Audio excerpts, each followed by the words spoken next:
Olympics. What was all that about? What a bit of punting from Can. He's got him again. Oh, this is unbelievable stuff. He's finding his range and rhythm right from the word go. The Crean doesn't know where he is.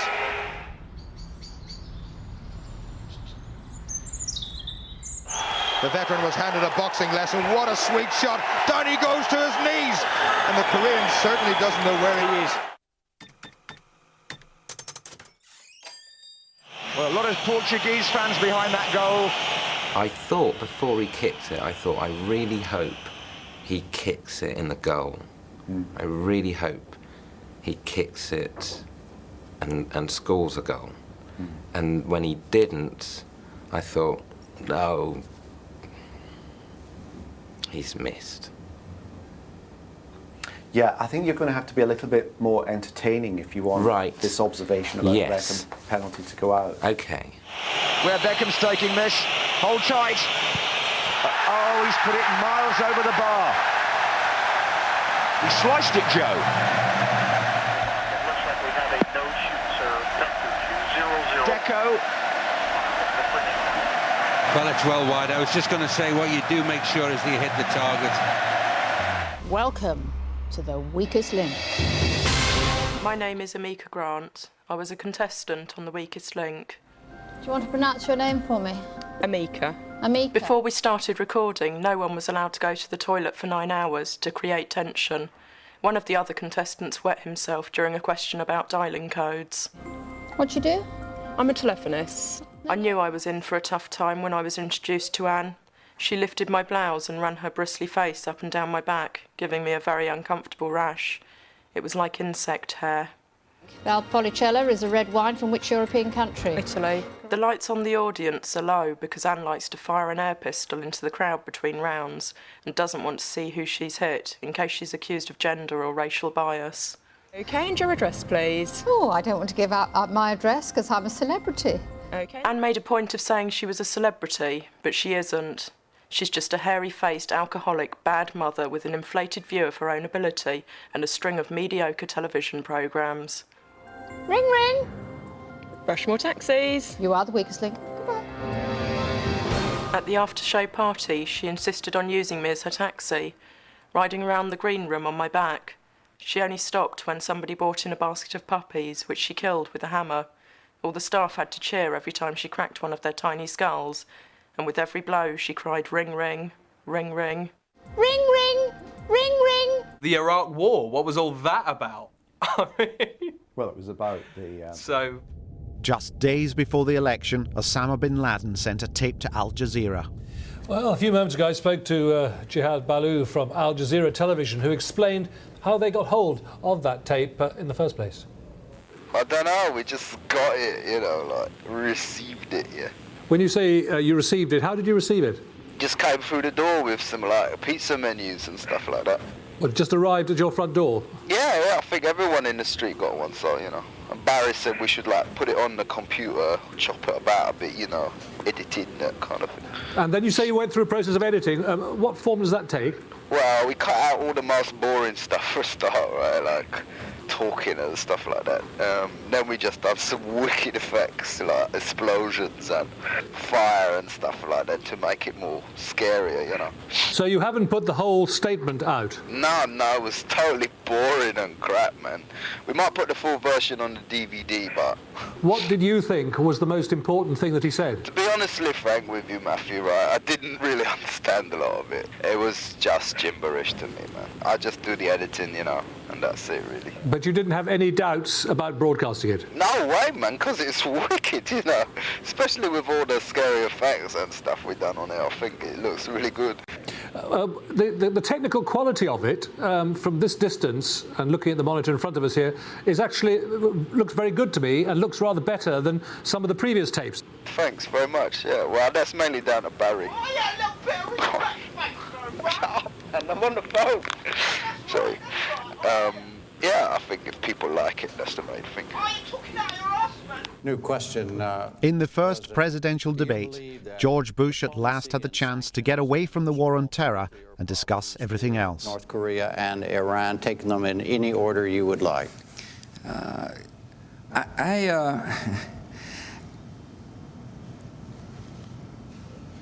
Let me first, we're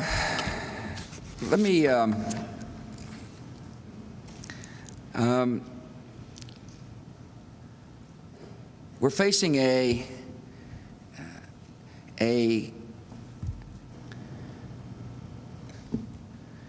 let me finish. I have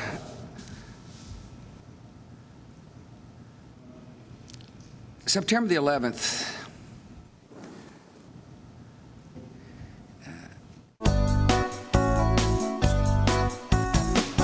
So this is the kitchen. I know you've had a problem with the lighting, you were telling me before. Yeah. Well, because we've got that thing, is it a rose or something? Well, I've never found anything to put in it. Well, we've got two choices with that. We can take it away, we could cover it up. Now, one of our guys could easily cover, in fact, you could do this, Bill, easily cover that up with a box. What you really need is lampshades, several of them, lighting from the top, next layer, and then lower level lighting as well. Have you ever thought of that? You go for a lampshade in the kitchen? Oh, yeah. Yeah, you see, exactly, that's what surprises you. Most people don't at all, do they? So we've created a little bit, we've got a little bit of vision for the kitchen now. Now let's do exactly the same in the lounge. If in the kitchen we could be creative, in here, I really feel I can get my teeth into something. So come around, because I want to start actually with this mantelpiece. This to me, and I'll be honest, and I don't mean to offend, but it does say a little bit cheap. And we can make your house look a lot more expensive. But what doesn't help is clutter.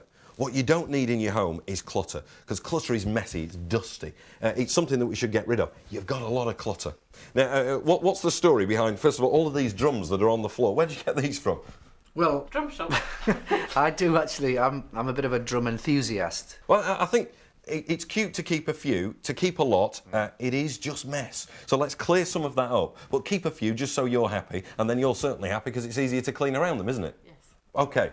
But one thing I do want to move on to is just over here. Now, over here, you've got the 1970s sort of Terry and June lamp. Now, that needs to go. We need to layer the light from the top all the way down. It's a burnt orange, but frankly, it's not the right sort of burnt orange that we want. Not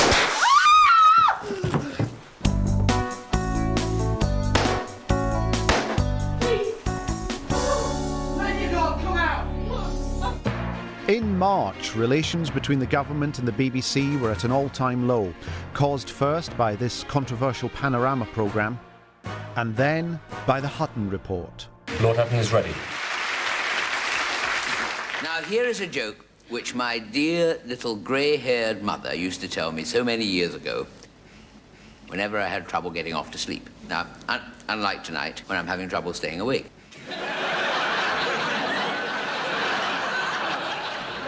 Had a very sheltered life, and my first rude awakening to the seamier side of life came one night, strange enough, when I was round a girl's house playing a game of chess, you know. Now, she'd just got one of her pawns all the way to my end of the board, and I rather foolishly asked her if she wanted to make a night of it. Now, no groans, please, they get worse. But with no WMD found, pressure was back on Blair at his party conference. Judgments aren't the same as fact. Instinct is not science. In his speech, Blair claimed he was right to go with his instincts, even if his instincts later proved to be wrong. I only know what I believe. It's great. There's a lot of people nowadays, aren't there, the nanny state, you know, telling us we shouldn't do particular things because they're factually wrong to do and that there are basic fundamental arguments why they will not work. And to see a Prime Minister say, I'm not interested in facts. I'm not interested in facts and accurate information. I'm just going to go with this kind of mad idea I've got. I mean, that's the kind of thing that, you know, Johnny Rotten would do. I only know what I believe. So like Evel Knievel trying to jump over the Grand Canyon, you know, people said to him, you can't do that. You can't get enough acceleration on a motorbike to jump over the Grand Canyon. And he said, well, why? And they went, well, because of wind speed and velocity and gravity and various scientific things. And he went, well, I'm going to do it anyway. And if you remember, he was killed trying to do that, but he did do it, even though it was wrong. It was wrong and there was no way it could work. I only know what I believe. The thing about the iPod, I think that most people will have to address at some point, both the people who make it and the people who buy it, is the fact that when a battery runs out, stop moving me, you have to buy a whole new thing. Afternoon, Mary. 2 gigabytes of iPod for you today? Yes, please. How's that? Just a couple of songs over. Lovely, thanks. Oh, and can I get a tub of those headphones, please? The ones in red currant jelly? Yes, please. Thanks very much. Oh, and a quarter of mini iPods and a quarter of memory sticks, please. Right. Thanks very much.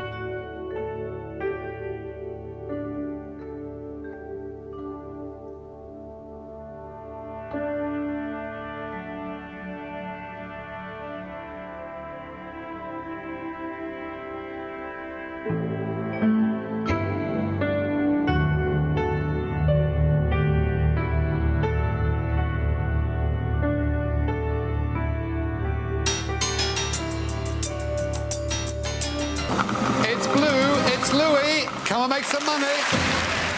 My name's Louis Spence. I was a contestant on In It to Win It with Dale Winton. Welcome to Winners Row. You're looking great, mate. So Thank you very are much. you, my friend. Thank you. Dale always spoke to the producer and director in German, so he wouldn't know what he was saying. I did a little German at school, but he spoke so quickly I could only make out 2 words. Folterung, meaning torture, and Tauben, pigeons. This show is all about being in the right place at the right time. Dale's very competitive, kept insisting if he was in the quiz he'd clean up. Then he'd drop to the floor and do as many one-armed press-ups as he could till he passed out, which was about 3. What would you do with the money? Well, I'd definitely get a new guitar for the band. When Dale found out I was a singer, he kept asking how many bitches I'd nailed. And that's not me. I'm happily married. But he kept going on and on about how he'd love to take the show on the road and give it to the hoes. Let's have a look at this one. In rehearsal, Dale showed me his tattoo of a Jaffa cake on his ankle. He said it looked sweet and that he got it done when he was in San Quentin. OK, let's whack it up a bit more. Let's make it £50,000. At one point, Dale Winton said he had my son and daughter-in-law in a lock-up garage and would order a man to puncture their lungs one by one unless I told him he was brilliant. Can I just say you were absolutely brilliant? A few weeks after the recording, I got a bullet through the post. Back in the US, Bush was still subtly reminding people of 9/11. Start spreading the news. I'm leaving today. I want to be a part of it. New York, New York, these vagabond shoes are longing to stray right through the very heart of it. New York, New York. Meanwhile, Carey had to put up with lies from his opponents about his record in Vietnam. I served with John Kerry. John Kerry has not been honest about what happened in Vietnam. He dressed up as Stalin and ran away. He wore a dress, and he started AIDS. He told me he could juggle. He sold his gun to Lee Harvey Oswald. He killed me. I want to wake up in a city that never sleeps and find I'm a #1, top of the list, king of the hill, a #1. These little town blues. In the end, Kerry may have lost the election by being far too wordy. So here is our economic plan to build a stronger America. First, reduce the cost to American taxpayers, reduce the risk to American soldiers. Every tool in our arsenal, our economic as well as our military might, our principles as well as our firepower, our strength, our diversity, our love of country, family, faith, hard work, opportunity and responsibility for all. Every child, every adult, every parent, every worker in America, people are working weekends, 2 jobs, 3 jobs, and they're still not getting ahead. New incentives to revitalize manufacturing. Second,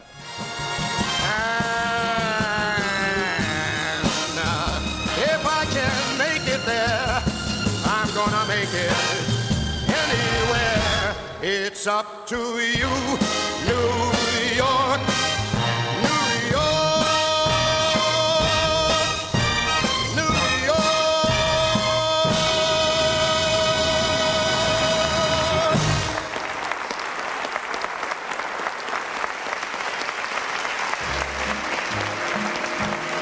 Thank you.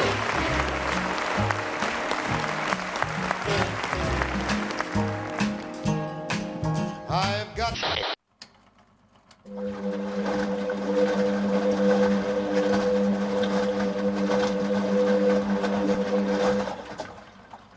Welcome back. You are watching BBC News 24 with Valerie Sanderson and Peter Dobby. In a moment, more on that ASBO story that we've had today here on this channel, the government's decision to extend the scheme beyond the initial 10 pilot areas. That's after a reminder of the headlines. Here's Val.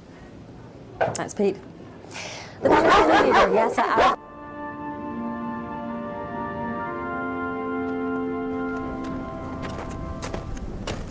You know, we live in an amazing place. These lumps of earth we call the British Isles, and it's chock full of surprises. On fire! Just look at that.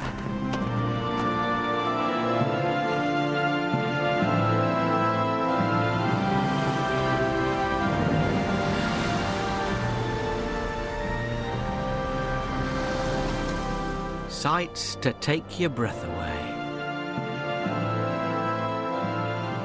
I'm keeping low so that I don't frighten them all off. Yes, I know I'm wearing red, but provided I don't stand up above the horizon and interrupt the skyline, they shouldn't see me and start lolloping off into the sea. Why? Oi, Titchmarsh! This is my land! Get off!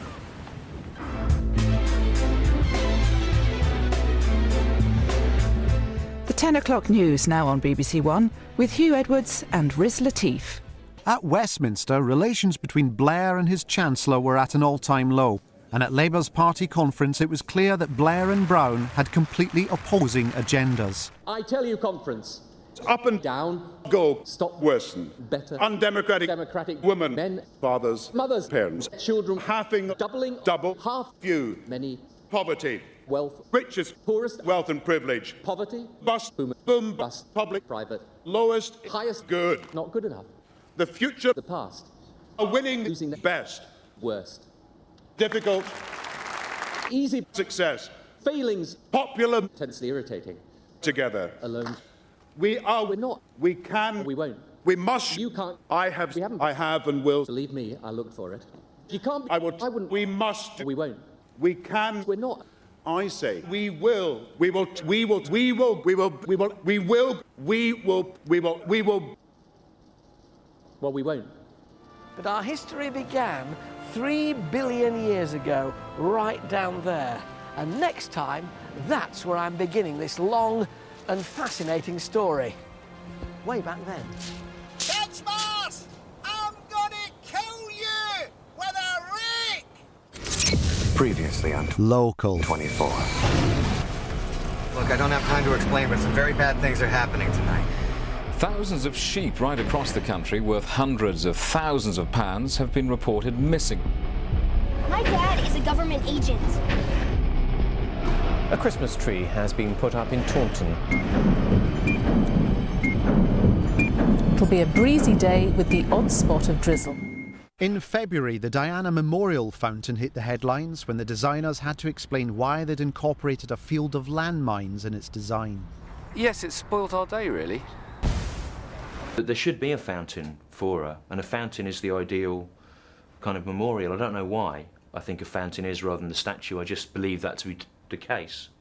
And I'm prepared to fight anyone who thinks that a statue or a garden would have been better. I think the fountain's obviously the best thing. Any water-related slippage or careening out of control is not what she was about. It should be just a simple thing, and that's why my proposal is that it's just me lying on my back in Hyde Park naked near the site of the original fountain with a colander over my genitals, and then every hour on the hour I'll urinate up through that and a kind of fountain will come out. If you're skipping or hurtling in wet arenas or areas or whatever you like to call them, you might injure yourself. And I think we've learnt that this year. It's a big lesson. Yeah, it's the slipping can happen. Yeah. There can be slippiness when wettiness. On to the Tory party, and 2004 saw them try to look more human by making a promotional video in which shadow cabinet members were asked questions like, do you remember your first kiss? And what was the last CD you bought? I think it was a Meatloaf CD. The greatest hits of R.E.M. Rolling Stones, Jump Back. Mother fucking twat. Fucking nuts. Tight. Piss hole. I'm coming in your face. I make no apology for taking a hard line of cocaine. I want to give school uniforms to David Davis, Oliver Letwin, and the deputy leader of the Labour Party. That's why they need to be fucked up all day, all week, all the year round. I'm going to a fantasy land because I want to be shat on. I want to be handcuffed and penetrated by Swedish policemen. I can't stand Tony Blair, but Cos is a fucking twat. Time to look at what goes on inside sports people's heads. First up, what precisely was going through Paula Radcliffe's mind which caused her to pull out of the marathon? Clearly struggling, but clearly working, and the one thing you'll know for certain is she'll work every inch of the way. We can take a train, fly a plane. She's clearly in trouble, clearly distressed. You could be playing face fits. That's enough. She can't keep going. In absolute turmoil. Her Olympic dream is over. What a sad sight. I don't know what's gone wrong there. It's cruel. It is really cruel. Check out the Pentagon Channel, serving those who serve. Coming up on Freedom Journal Iraq, service members celebrating Thanksgiving and destroying munitions in Balad. While America was fighting its own election, it was bringing democracy to Iraq. And listen to your candidates speak. If you can't hear them, it's your fault. The editor of the Daily Mirror resigned after publishing photographs showing British troops torturing Iraqi prisoners that were clearly fake. Meanwhile, the Pentagon continued to play down the abuse of naked prisoners in Abu Ghraib. We were helping them make a gay porn film. Gay porn is part of Muslim culture. What you don't see in that photo is the GI on the bottom of the pile of naked bodies handing out sweets. Welcome back to Britain's Best Chip Pan Fire. Here to present the award for the Best Chip Pan Fire of 2004 is Quentin Wilson.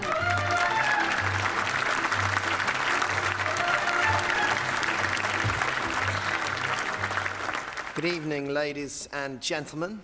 The nominations for Best Chip Pan Fire of 2004 are Sarah Cartledge for her chip pan fire in an aviary. Paul Hammers for his chip pan fire in a video shop. And Richard Ankles for his brilliant chip pan fire in a massage parlour. And the winner is Lisa Davis for her devastating chip pan fire in Leeds. Johnny and Denise, magic.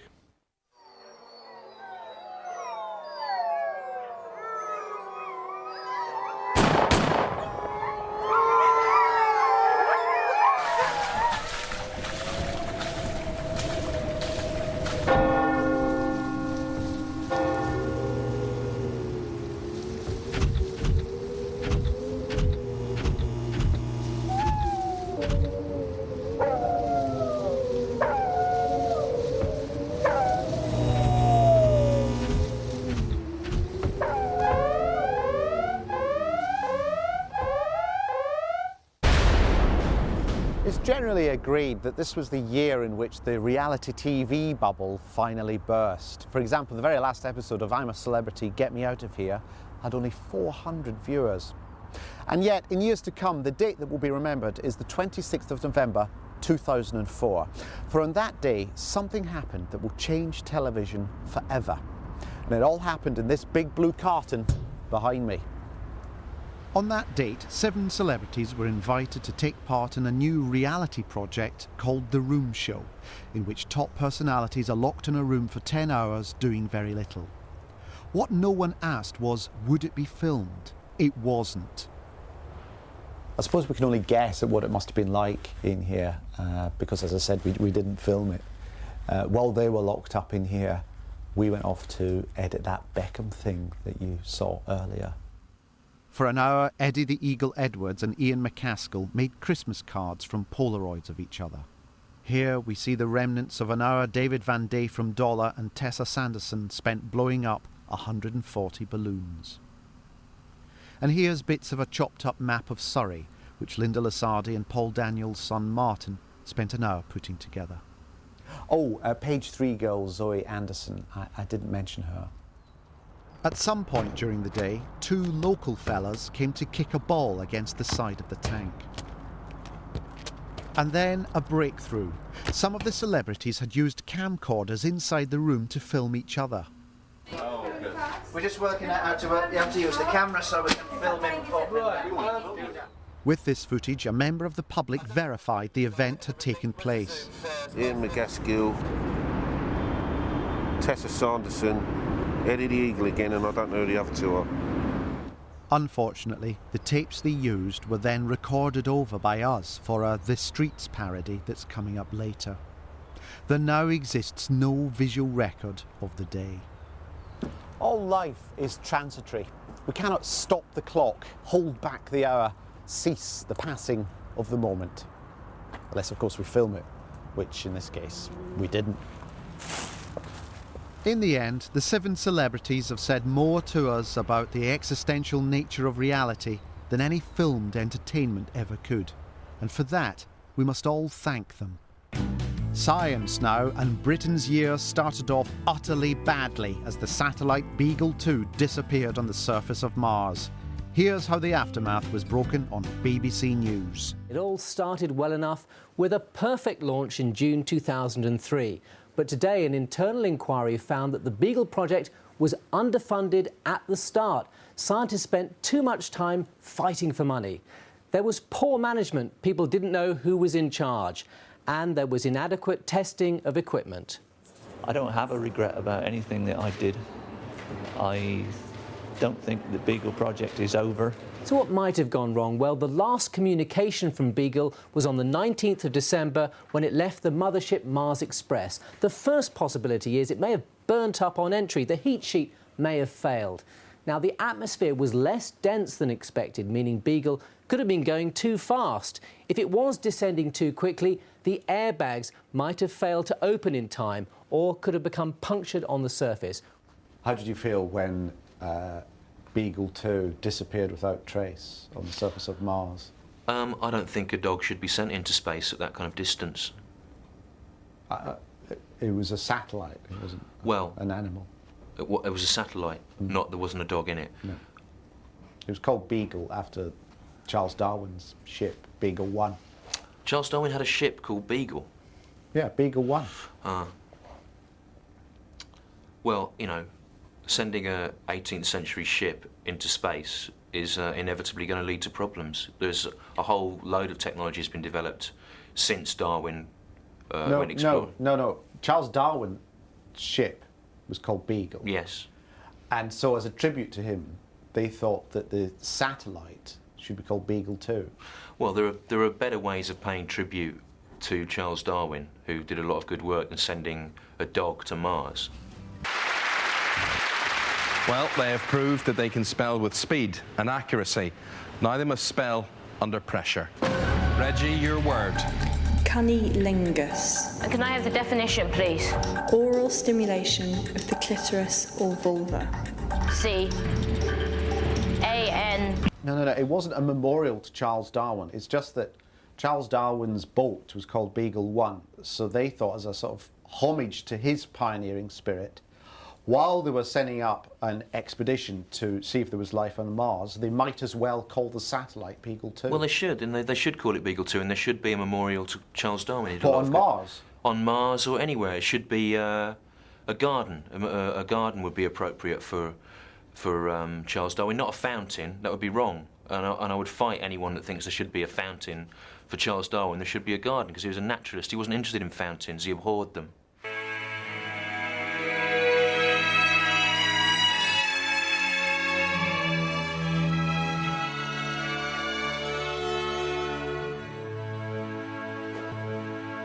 All it flipping takes is a couple of mistakes and you're left with no bird and wee on your shoes. I'd been out to a club with my mates for a dance to take pills and drink Pilsner as in booze.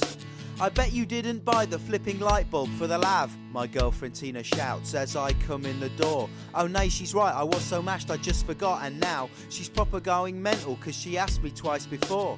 Things have been going a bit EastEnders with her recently, by which I mean quite boring with her shouting constantly. She's pissed off cause I pissed on the toilet seat again last night. I was pissed, so when I pissed I missed cause there was no light, and she said, "Try the seat, mate. You say it's hard to aim at night with no light, but for Christ's sake, what if I want to do a poo? Dry the seat, mate, or even better, lift it before you pee, you twat, or I will kick you out of the flat." Do you mind if I look away from you? Like, pretty much 80% of the time. Why is my face an issue? I just find it difficult to think of words and take in your face at the same time. Could you look at this child then? Yeah. Okay. Right. Music. There's a lot of it. It's all right. She's asleep. She ill? No. She just... Why is she bruised? It's Calpol. What? Calpol. Round her eye? Yeah. She's bruised? No. It's the new...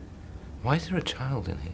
I say, all right, I've got the message. Okay, yes, oh yay. She says, why do you talk in that bizarre town crier way? What are you insultuating? That I'm like a gay, I say. Just lift the seat, she says, and promise not to spray. She slams the door on me, and I think, nah mate, this is shite. Things have been Pete Tong so long they'll never be Steve Wright. I move my hand down to my fly and release my winkle. Take aim at the bedroom door in protest and begin to tinkle. And then I wake up to find it's just a dream. I must admit I'm quite relieved, but then I hear a scream. I've weed the bed again, and Tina's saying, right, that's it. I want you out of here today, you revolting tit. Dry your thighs, mate. Then get out of my flat, you piss twat, and don't bother arguing. I'm sick of the drugs and the noise and the smell.